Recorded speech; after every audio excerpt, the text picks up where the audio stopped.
Dahil magkakasunod ang habulan, putukan, sagutan, iyakan at personalan, binansagan ng Senate Flicks ng ilang netizen ang mga nangyayari sa Senado.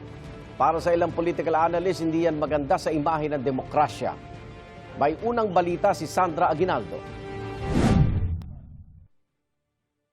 Why are we railroading this process, Mr. President? You're gonna just ram down our throat something that numbers can dictate. I move that we divide the House.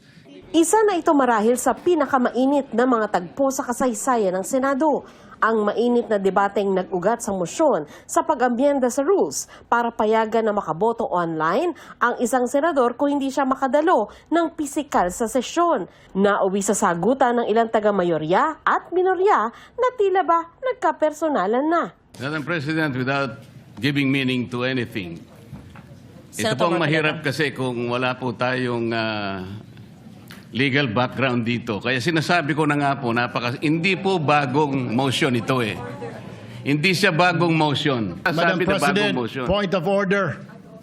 Ad hominem. Sinasabi ko lamang po, ang sinasabi ko lang, kanina ko po sinasabi. Hindi po tama yun. Section Sasabihin yung kasama 136. niya Pwede po ay ba? walang Session is kinalaman, suspended. Pwede po walang bang alam sa pagbigyan? batas.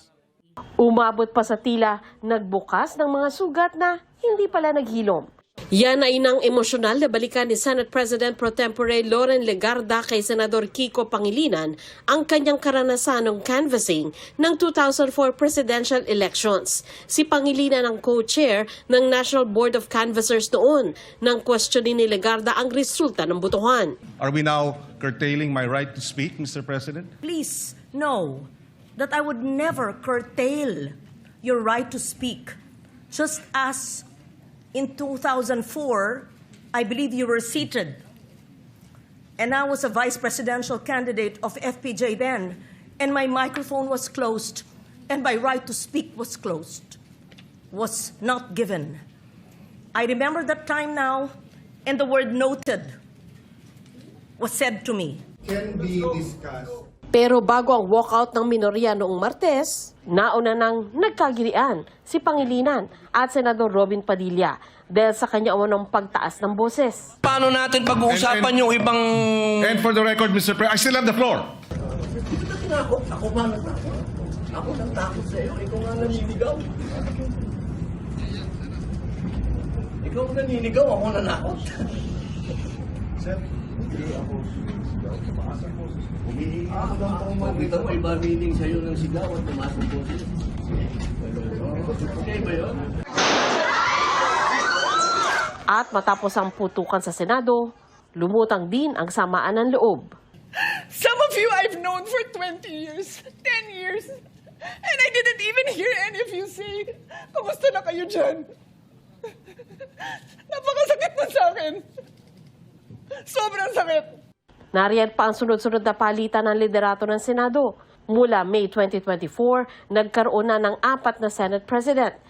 Si Senador Mig Zubiri na pinalitan ni Senador Chis Escudero na sinundan ni Senador Tito Soto at ngayon si Senador Alan Peter Cayetano.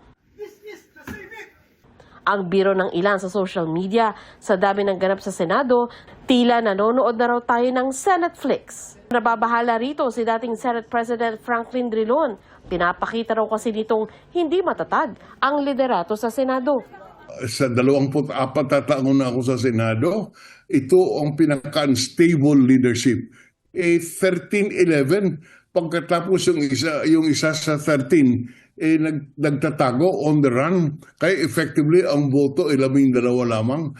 Kaya mahirap kaya yung quorum. Madaling i-question eh.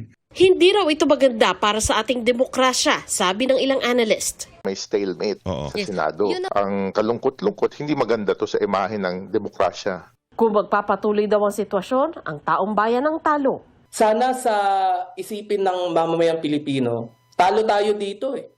Diba sabi nga nila pag nagbabanggaan at nag-aaway yung elepante, yung grass yung nagsasuffer. Tayo po yung grass. Okay. Kasi wala naman po tayong kapangyarihan, pinahiram natin sa kanila, ngunit ginagamit nila Inaabuso. sa sarili nilang agenda at inaabuso. Kaya payo ni Drilon, Kailangan palitan nila ang kanilang pananaw at siguro yung kapakanan ng bayan, yun naman ang kanilang titingnan.